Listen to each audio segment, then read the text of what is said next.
So first of all, thank you everyone for coming. I really appreciate you being here. Can everybody hear me okay? Okay. So yes, the food, if you didn't hear me before, there's apple strudel because part of the book is set in Vienna, and there's baklava because the other part of the book is set in the island of Skiathos in Greece. So please help yourself. And for, there's also the healthy choice of grapes, but I noticed that nobody's taken any grapes yet. You did. Good for you. Good for you. Okay. Just, clear your palate and get ready for the baklava. So what I usually do at the beginning is sort of tell people about the inspiration for the book.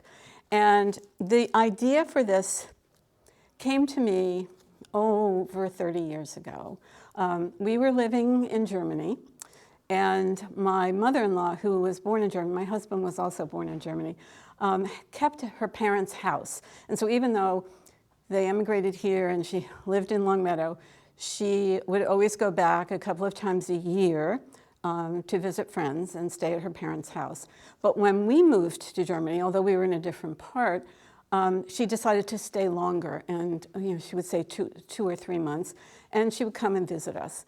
And when she was visiting us, she said, Tanta Maya is in a nursing home not far from here. I would love on Sunday to take her out for lunch, and I'd like you to come with me. And so Tanta Maya was my mother-in-law's aunt, Tanta, by marriage. And so we sort of piled in the car, and we drove off to this nursing home. And it was very austere. Very beige is how I remember it. Lots of beige floors, beige walls. And we knocked on Tanta Maya's door. Now, I have to tell you, Tanta Maya is 90 years old. And she was half Greek and half German. And she had been married to a well-known German painter who was deceased. By the time she was in the nursing home, he had already passed. So I'm expecting a 90-year-old woman to open the door.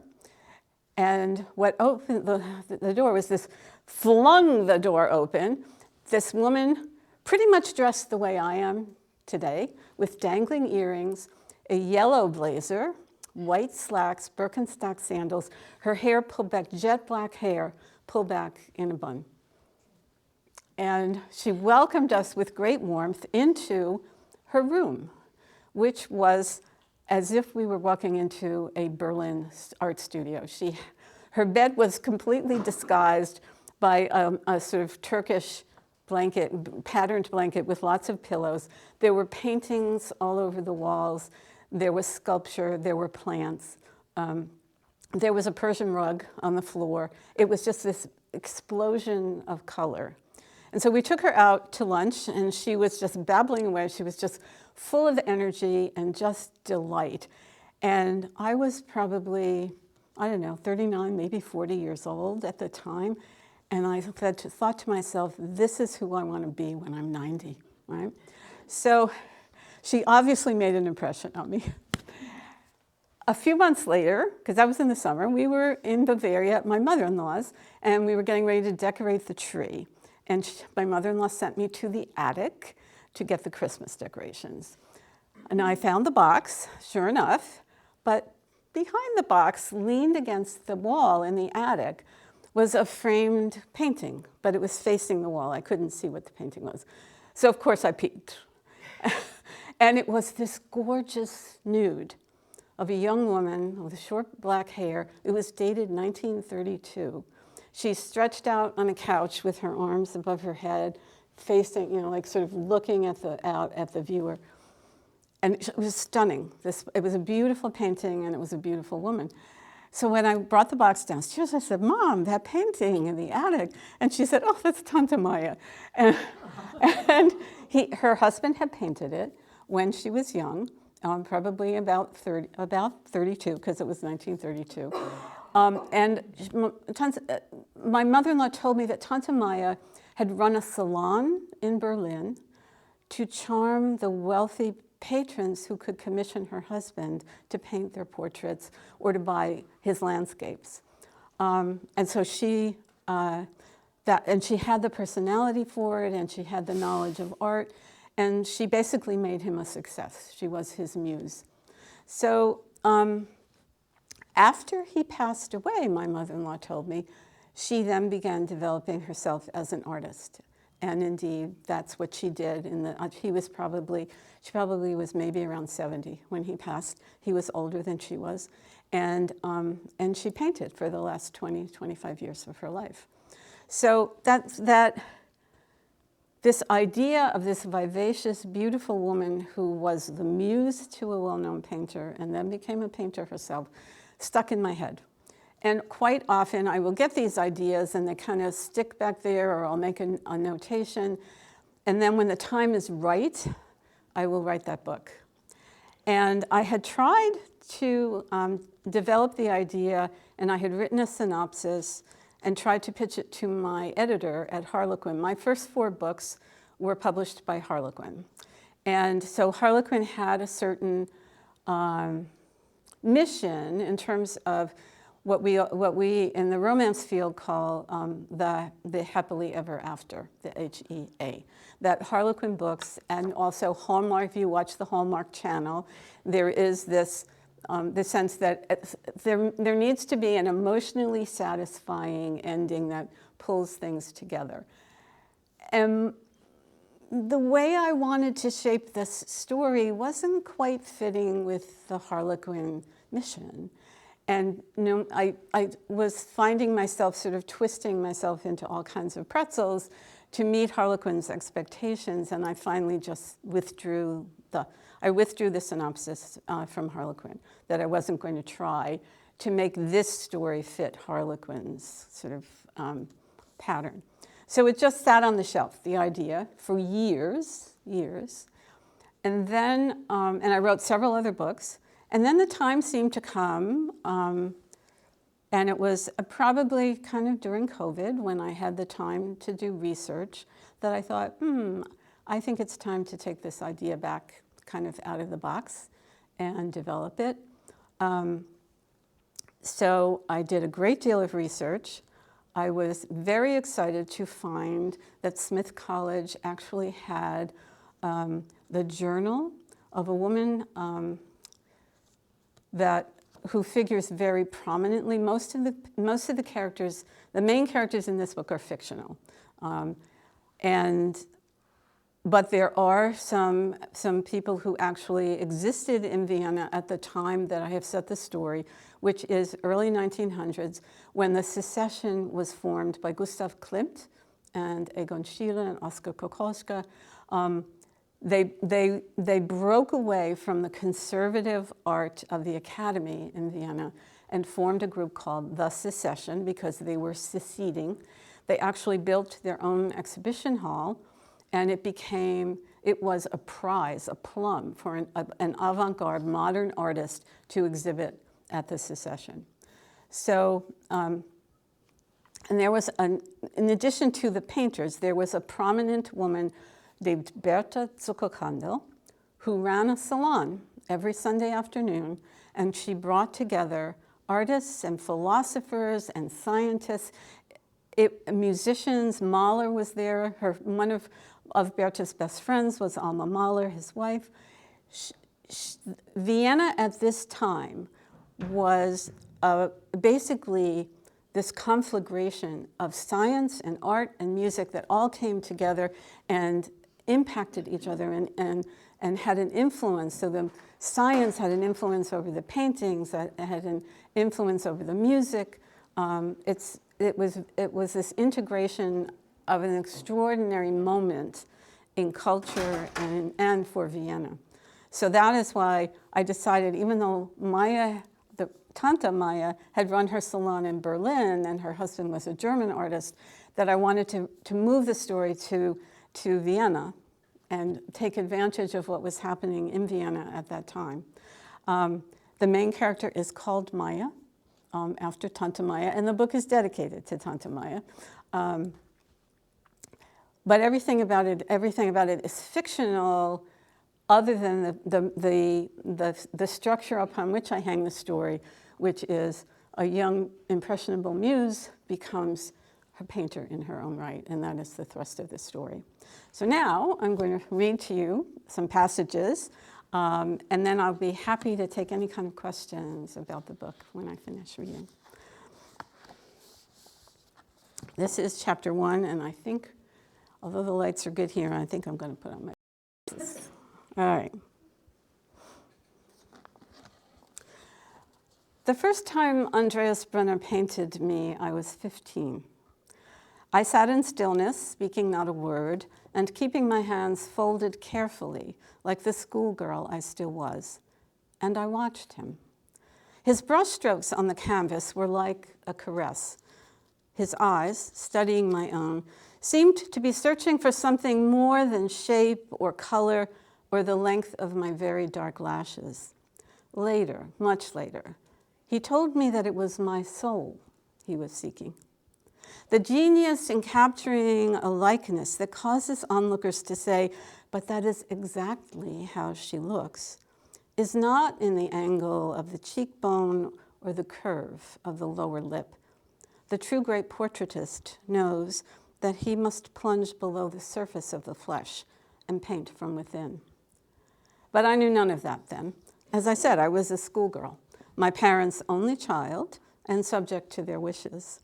My father, the Greek merchant Kostas Sirkos, was intent on making his mark on the Viennese society into which he had married. On the walls of the elegant homes he had supplied with priceless antiquities, Persian carpets, and Indian chests carved with peacocks and amaranth, my father noted the portraits. Thin-lipped ancestors in powdered wigs, innocent children in impossible outfits frolicking with small dogs, and plump, satisfied wives displaying a ruby brooch or sapphire earrings. A portrait, my father decided, was one of those possessions that signaled status. He commissioned Andreas Brenner on the advice of the opera singer Magdalena Victor, a recent client. She had been ecstatic with the results of young Brenner's work. Although still in his 20s, Brenner had the sight and the hand of a much more experienced artist, she told my father.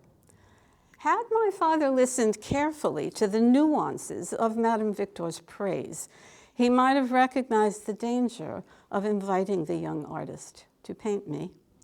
Until the moment Andreas Brenner walked into our home carrying his easel, a stretched and gessoed canvas, and a battered wooden box of oils, I had been a naïve, unaware and untouched. I had not known hunger of any kind. I did not know what it meant to be consumed by need. Perhaps my father thought, as many fathers do, that I was still a child. He was a shrewd businessman, and it may have suited him to hire Brenner because despite his talent, his price was well below that of the older, more established portraitists in Vienna. Whatever my father's reasons, accidental or intended, his choice of Brenner to paint my portrait changed my life.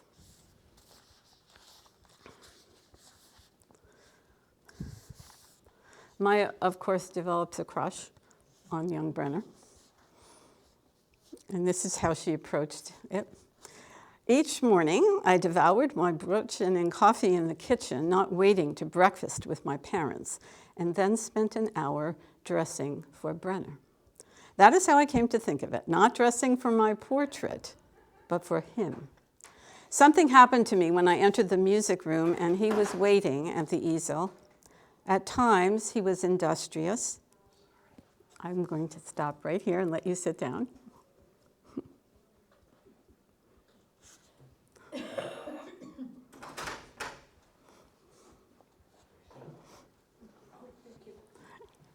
At times, he was industrious, blending colors from the white metal tubes in his box.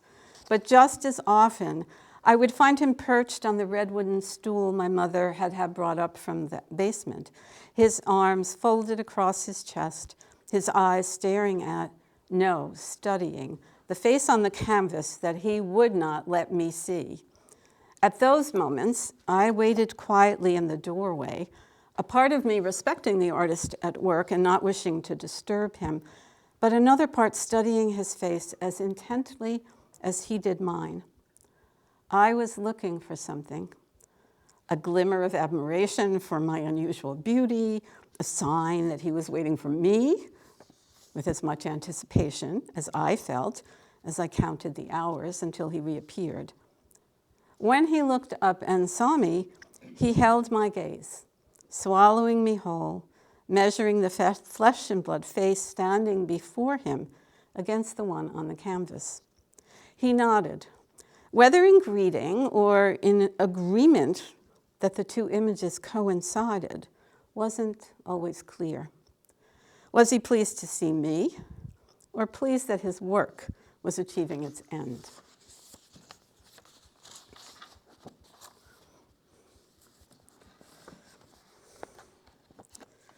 The portrait was finished. Maya did have a little episode while he was still working. After he finished working at their home, he took the paintings back to his studio to complete them. And she followed him, thinking that she would get a glimpse of the paintings, that she would go to his studio, and tried not to be, obvious that she was following him, but very clearly he knew that she was. And so he stopped and invited her to have a beer. And then she realized that it was a dangerous situation for her. She understood that to go to his studio was not going to be safe, and so she went home. I forgot Yes. how old he is. She's 15. She's 15, he's in his 20s. Yeah. He delivers the painting, and this is her reaction. The portrait became a guidepost for me over the next few years, like an ensemble that I grew into. It wasn't that Andreas Brunner had painted me to look older than my years, but that he anticipated the woman I was becoming.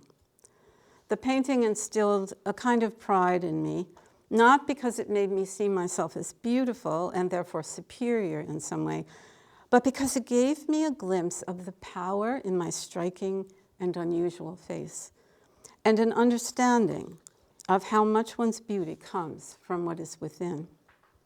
By the time I was 19, I was no longer the awkward adolescent arguing with my mother about the cut of my dress. Despite my father's initial misgivings, which were overcome by my mother's adamant campaign, I earned a place at the University of Vienna, one of only a few women admitted. The university was a compromise on my part. I would have rather studied studio art at the Academy of Fine Arts, but the Vienna art establishment refused to allow women.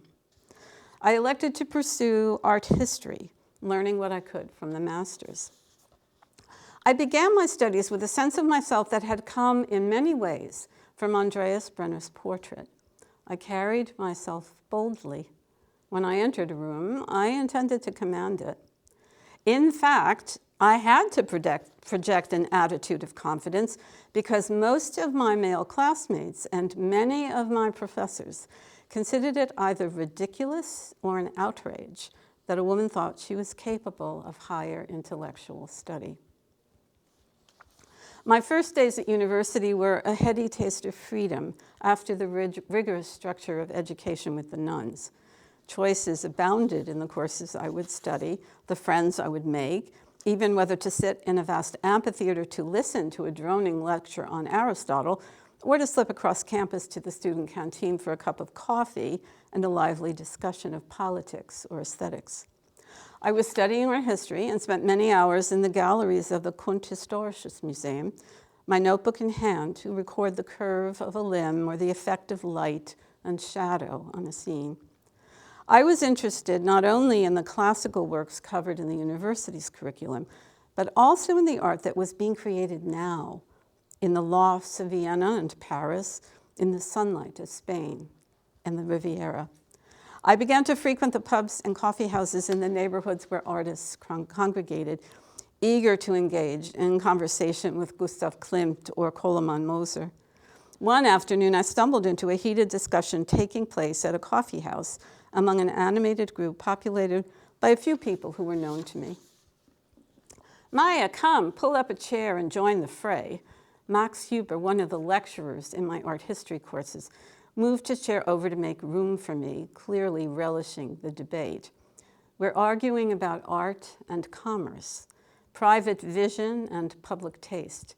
Sander here thinks Andreas is prostituting himself because he's making a living selling his art. I noticed this wasn't a group of students alone. Older men were also at the table, a professor, a couple of artists, and directly opposite me, the Andreas to whom Max had referred, Andreas Brenner. She doesn't think he recognizes her, but he follows her afterwards and tells her, because she actually supports his art in this argument, but he follows her afterwards and said, "I would like to paint you."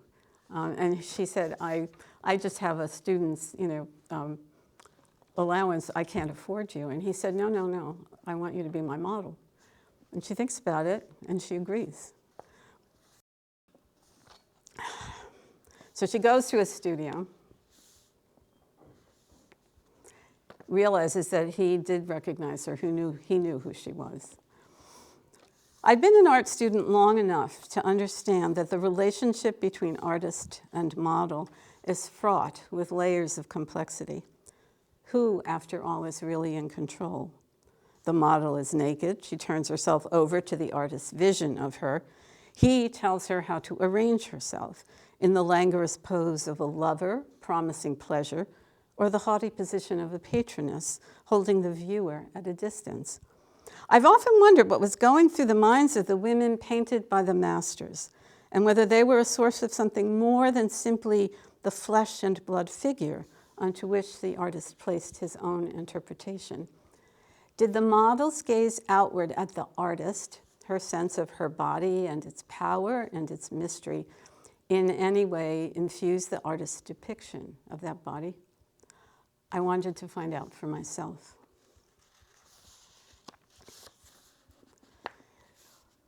For this first session, he has her put on a red dress, take off her clothes and just wear this red dress, nothing else.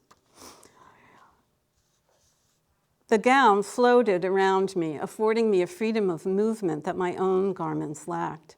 "That's exactly what I'm looking for," he said, looking up from the sketch pad. "Keep moving around the room, inhabit the dress. I want it to possess you before you pose." I drifted through the blue smoke of his cigarette across the floor in my bare feet and around the studio as if it were a ballroom. I lifted my hands above my head and swayed, my partner the heated air in the room. "Stop there." My arms were outstretched, beckoning. My eyes were wide open. Strands of my hair had slipped from the chignon I had fashioned. Parts of the silk clung to my body where I had begun to sweat. Brenner began sketching furiously, his hand moving quickly and decisively across the canvas. In the 4 years since I had watched him work, his methods had become more frenetic, more intense and inward. He rarely met my gaze, but instead cast his eyes over me in a sweeping glance, all the while keeping his sketching hand in motion. I felt as if I, Maya, had disappeared, replaced by the abstract concept, woman in a red dress. It was not what I expected. I wanted to be seen. I wanted the painting to be what it was because of me.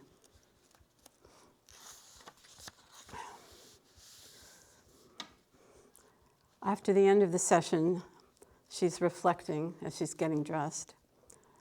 The afternoon had been a wild ride of emotions, exhilaration coupled with fear. The freedom of the red dress had been a revelation, unhampered by the trappings of Viennese fashion and enhanced by the absence of undergarments. My body had reacted with relief and then joy. I dressed hurriedly, putting on not only my clothes, but also the facade that would protect me once I left the studio. I would need it when I returned to my parents' home and when I moved about the world I inhabited at university. I was wary of being labeled Brenner's model, further diminishing whatever intellectual weight I carried. Nevertheless, I had felt a striking sense of my own power as I watched Brenner fill the page with my image. Was this how a muse experienced her influence, I wondered? Did I want to be Brenner's muse, and at what cost?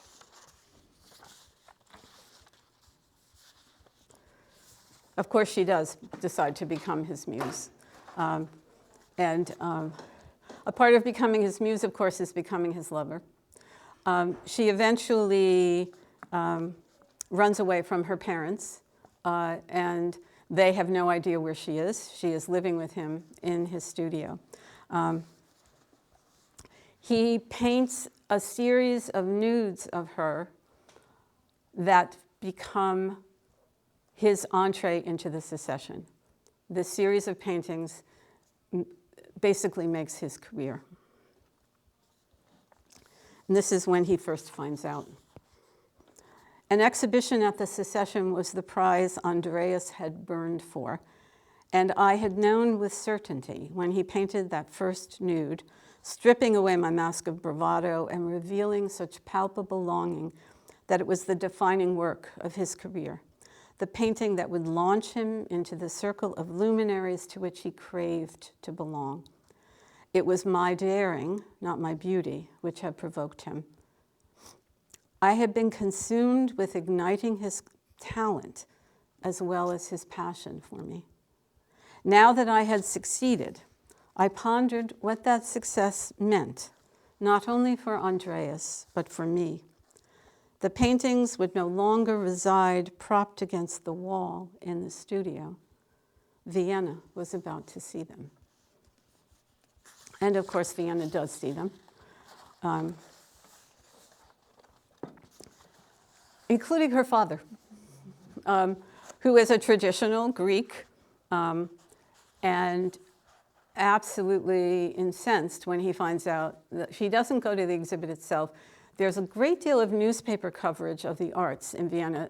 There were several newspapers, all of which had art critics, including Berta Zuckerkandel, who was one of the most preeminent art critics and could make or break an artist's career. And what I was telling you about previously, that Smith College had her journal.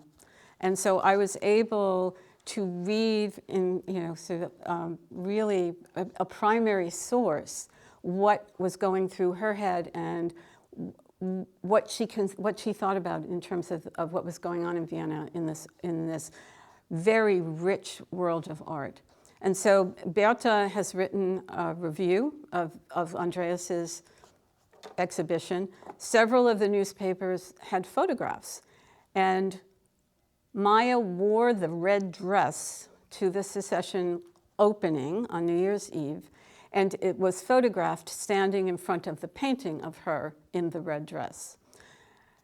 And it identifies her, which incenses her, and she explodes when they get the newspapers on January 2nd so they can read the reviews, and then she sees herself in the newspaper and realizes basically her ability to hide from her family has disappeared. And indeed, her father has sent out private detectives, figured out where she is, and comes one night, literally as they are arriving home from some party, and grabs her and forces her into the carriage and tells her, if Andreas tries to stop you, I will break his hands.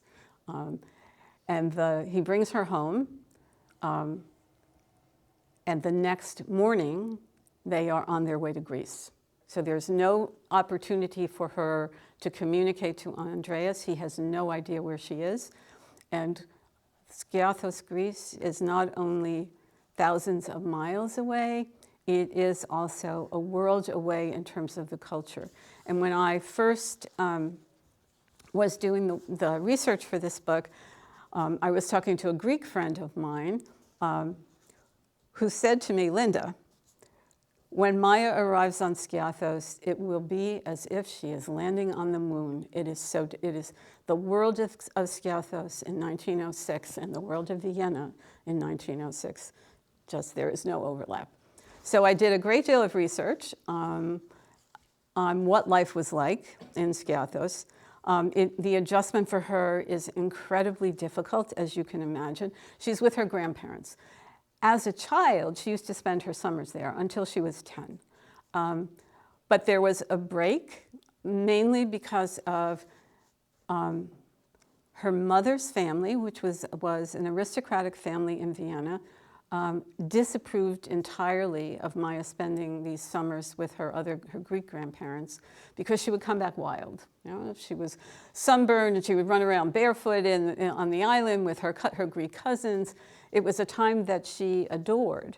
But when she arrives as a 19-year-old and has been pulled from the life that she had created outside of her parents, it is devastating to her. And it takes a great deal of time for her to open herself to what particularly her grandmother is trying to offer her. The thing that ultimately saves her on the island is she's out picking some flowers for the May wreath that her grandmother has sent her, like, winter is over, get outside, you're moping around the house, go pick some flowers. And she encounters in the meadow a woman artist who is painting. And she approaches this woman and discovers that this woman is Viennese. They begin talking. And Maya is so thrilled to have somebody she can speak to in German, who comes from the world that she has been cut off from, that this woman name is Elise. Elise is there with her brother, who's a novelist, and they are there for the summer to take advantage of, as wealthy artists who had the money were able to do, to go to some island and paint and write. They become involved in Maya's life and integrated into her life. And Maya has been inspired to start drawing when she sees Elise. And Elise discovers the drawings and basically says, why aren't you painting, right? You have talent. And Elise offers her the opportunity to work with her while she's there for the summer and to get some training from Elise herself. And this is, as a result, Maya reflecting on what she's been able to accomplish with Elise's help. The seeds planted by the challenging question of Elise had taken root. I was no longer haunted by the words that had provoked me to take up Yaya's pencil. Why aren't you painting? Aren't you a painter? My painting became both a release of my emotions and a balm, smoothing the jagged edges that my exile had inflicted on my soul.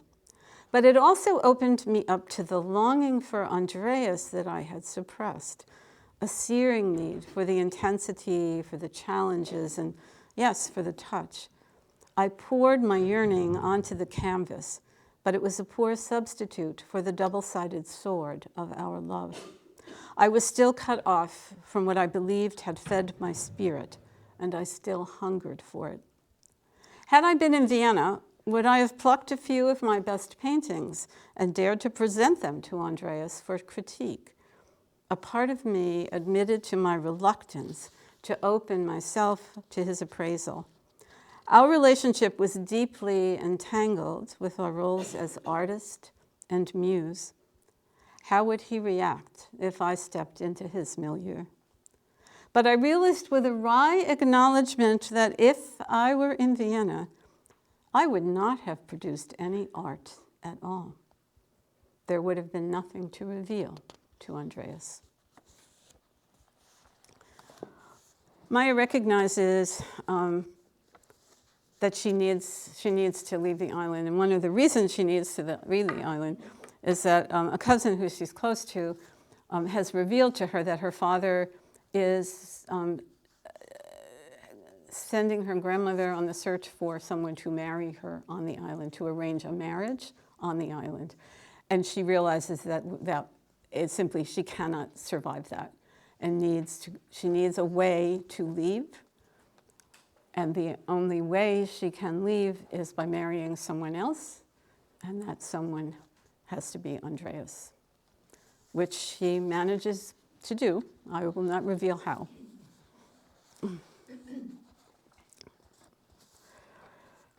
She gets back to Vienna. Andreas's success has meant that he's been able to afford a much larger apartment instead of the studio in which they'd been living when she left. But for the year that she has been away, he's been unable to produce anything of the caliber that he produced when she was with him. And so now that she's back, he's like begging her to once again be his muse. And she is caught between the need to sort of, and she still believes in his talent, and to encourage and inspire him, but at the same time develop her own art. But she manages, in some ways, here and there, to be able to do something. But they do get invited to Berta Zuckerkantel's salon one Sunday afternoon, and Berta recognizes her from an exhibit at the school. There's a School of Applied Arts that has finally accepted women in studio art, and they had a small exhibit a couple of months before. Berta has seen the exhibit and wants to come to the studio to see what Maya has been producing since that exhibit. And so this is that. Berta arrives at the studio, and Maya leads her down the hall. And Berta stands in the doorway, her eyes sweeping the room, absorbing its totality before she moved to the canvases. And she says, "I find there's much to learn about an artist from her environment. What does she surround herself with? How does she organize her materials? Are there books or music? Some critics wish only to see the painting itself, but I want the backstory. I can tell, even after this cursory glance, which corner of the studio is yours and which is Brenner's." With that statement, she marched across the room and began to study the canvases I had arranged along the wall. The differences between Andreas's work area and mine, between his art and mine, were indeed stark. Chaos and order, the artist observing versus the artist revealing. Portrait versus self-portrait. I was the source of the images in both his paintings and mine, but in the work I had created for Berta, I was gazing out, not being gazed at. Berta moved deliberately from one painting to the next.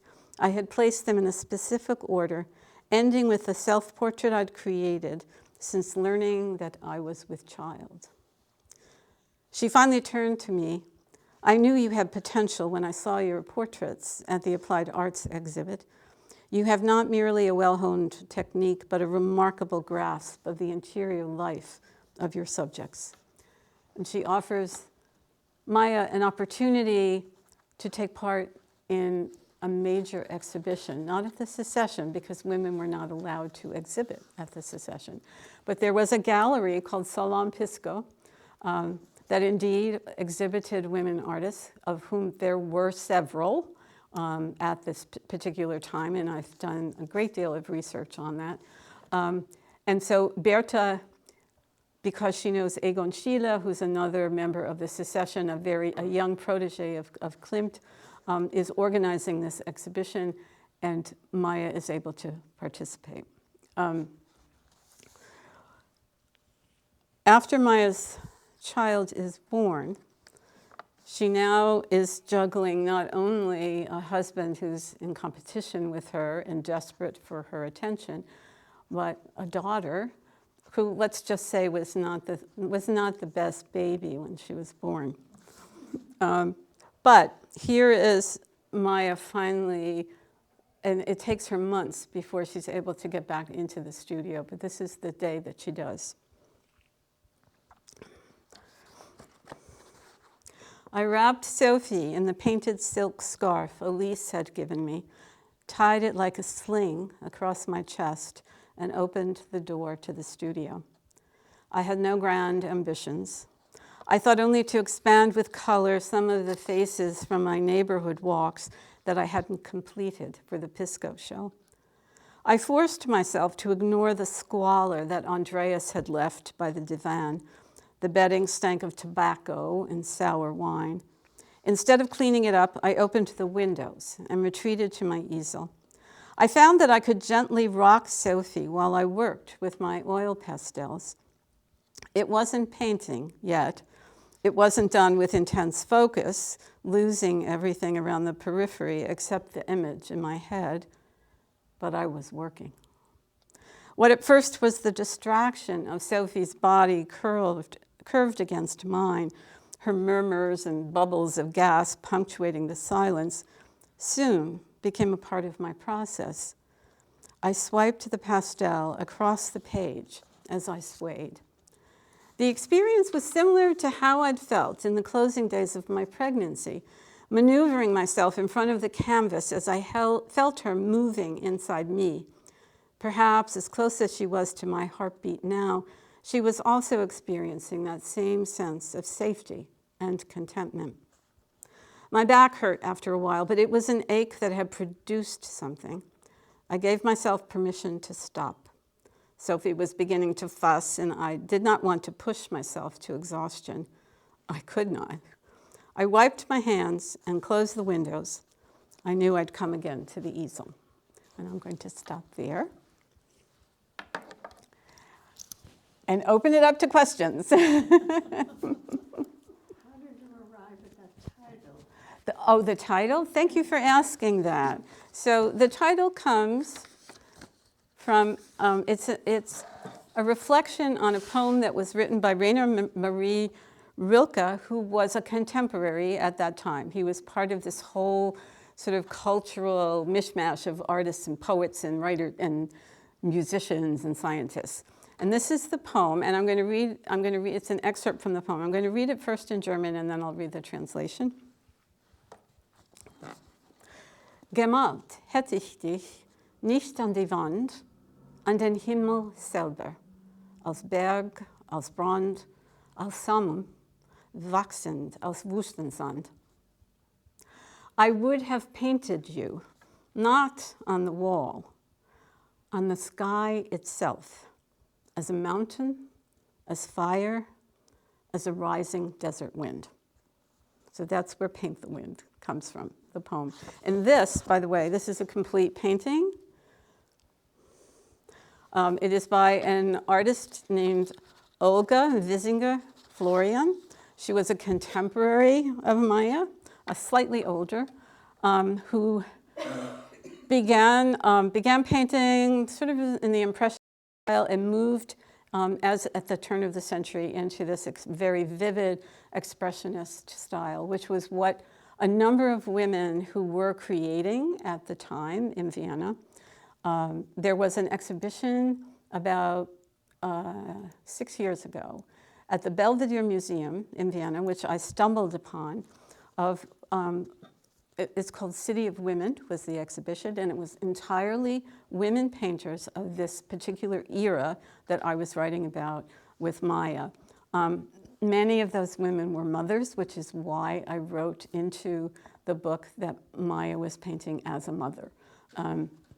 And it just fascinated me that there was this vibrant culture of women artists who then disappeared. Like World War I, then the devastation economically in Germany and Austria, and then obviously World War II, that, and most of the paintings by these women were what Hitler considered decadent art.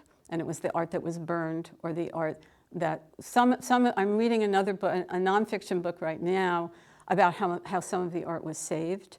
But a great deal of expressionist art was simply burned as decadent because of Hitler. And you know, Hitler was rejected from the Academy of Fine Arts in Vienna, which, you know, there is a theory there, but he was out for revenge because of the rejection from the art society. Yeah, yeah. Any other? Yes.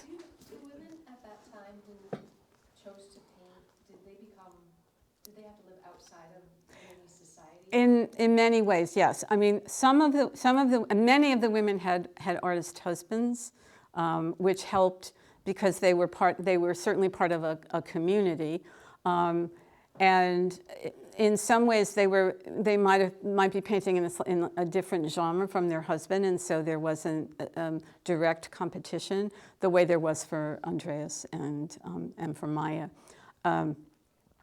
but yes, there was, they certainly were, and they were certainly outside the society in which Maya had grown up and her mother's family, which was very conventional.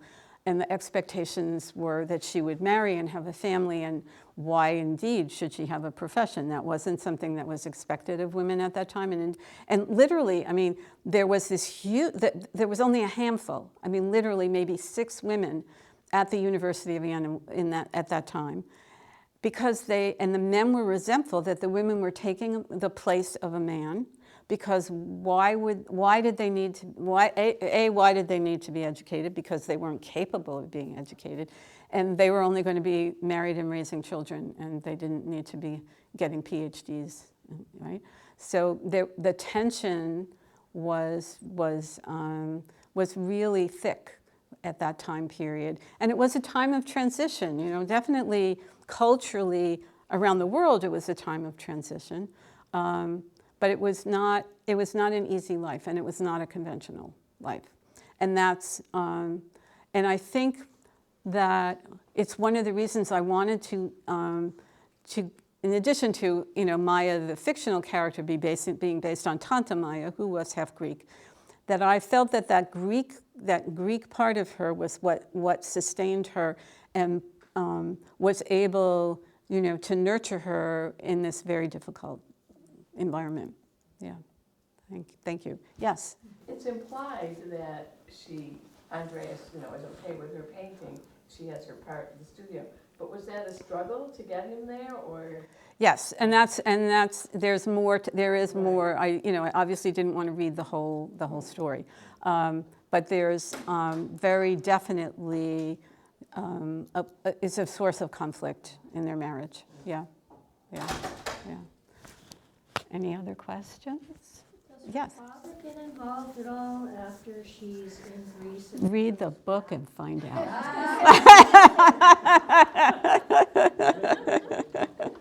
What she wants you to know. Yeah. Speak to her mother again. It's kind of amazing that she did that. I mean, following him to his studio and being a woman, in those days, you were ruined. Oh yeah, Those yeah. were Wharton-esque, post-Wharton-esque. Yes, and that's where she, you know, she pulls back and recognizes that. That's so she's you know she's not completely there yet in terms of defying. It takes her another, you know, when she's 19, then she really defies society. But also in a somewhat naive way. I mean, she really doesn't anticipate what that exhibition means. She hadn't really thought it through. Yeah. So, yeah. Yes. Did it all come kind of evenly to you, or were there parts that came very quickly and parts that were slower? So the main structure of the story and sort of her arc came to me very quickly because of the inspiration of Maya. So I knew that she was going to succeed as an artist. But how she got there, that came through my research. That understanding what the environment truly was for women, particularly women artists, and also understanding this clash of cultures between the Greek side of her family and the aristocratic Viennese side. So all of how she gets there was something that unfolded as I did more research, and it really informed the story in ways that I hadn't anticipated. You know, when I first thought of the story, it was just, you know, it was really bare bones. But the research just deepened it and gave me something really to hold on to and to shape her over the course of the story. But that's a good question. Thank you. Thank you. Any other questions? Yes. Yes. About you. About me? Of course. Please. Right. So I like the way you write your stories. Thank you. You don't put in a lot of fluff, and you get right to the point, and it really flows. I want to know how you got interested in writing, and Okay. how long have you been writing? All my life. I think I wanted to be a writer probably from the time I was maybe 10 years old. And I majored in English in college. got a job with a Boston publisher right out of college and was working as an editor, right? Always having in the back of my mind, as every editor and every big publishing house does, I'm going to write the great American novel, right? As it turns out, I'm writing the great Viennese Greek, but but it was really in fits and starts. I have lots of notebooks, but nothing was coming together in my 20s. And it really wasn't, I have to say, moving to Europe was really pivotal. Not only meeting Maya, but at the time, we would go back at Christmas sometimes for a home leave, and I was visiting my Aunt Susie. And my Aunt Susie jumps up from the table and says, Linda, I have been saving something for you, and you're the only one in the family who will know what to do with them. And she goes back to her bedroom. She comes back and hands me a stack of letters tied with a ribbon, and they were the love letters that my grandparents, my father's parents, had written to each other. And when I got home to my parents, my mother said, oh, we have some too. So I went back to Europe with a stack of these beautiful letters, and which then became the seeds for my first novel, which was the Dancing on Sunday Afternoons, which is the story of my grandmother's immigration. Okay, so, but one of the things that I discovered in reading the letters, particularly the letters from my grandfather, which were poetry. They were, I mean, he was a writer, and I recognized that it's in my blood. I mean, I inherited this not only this desire to write, but this ability to write from my grandfather. And so, yes, I've wanted to write all my life, but I was in my 50s before my first book was published. I was working full time, and I was raising 3 kids, and I would write at night. It took me 10 years to write that first book. And I tell people, particularly when I'm teaching writing, that one of the most important tools in your toolbox as a writer is persistence. Like, don't give up. And it really took, I think, that many years of living before I could actually write the novel that I wanted to write. And now I've written 15. So, yeah, thank you. Thank you. Yeah. Is there anything else? Because I'd certainly like to sell you some books. Thank you. Thank you. Thank you, Michelle. Yeah.